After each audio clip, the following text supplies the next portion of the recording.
Dream come true para sa child actor na si MJ Alvarez ang gampanan ang role bilang ang young pagaspas sa Mulawin vs. Ravenna. Yan ang chika ni Nelson Canlas. Makulit, ngunit may angking tapang at talino. Yan ang mga katangian ng batang si Pagaspas sa hanay ng mga Mulawin.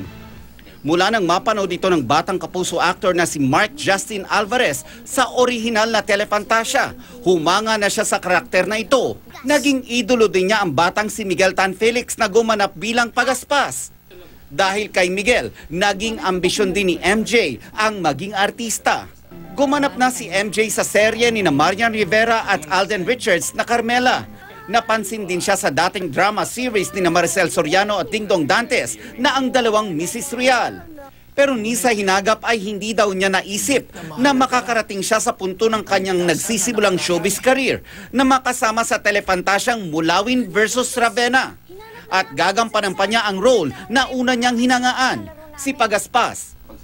Sariwa pa rin daw kay MJ ang una nilang pagkikita ni Miguel. Sabi ko po kay Kuya Miguel, picture po tayo, tapos niloko po niya. Sabi niya, ayoko nga.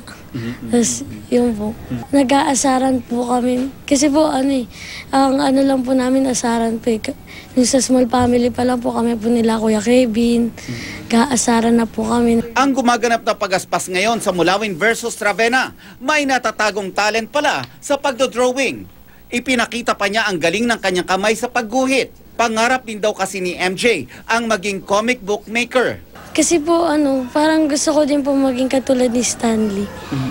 Kasi po, yung katulad po ng Marvel, yung Avengers po, parang ang astig po ng mga ginagawa po niya hero. Nelson Canlas, updated sa Showbiz Happenings.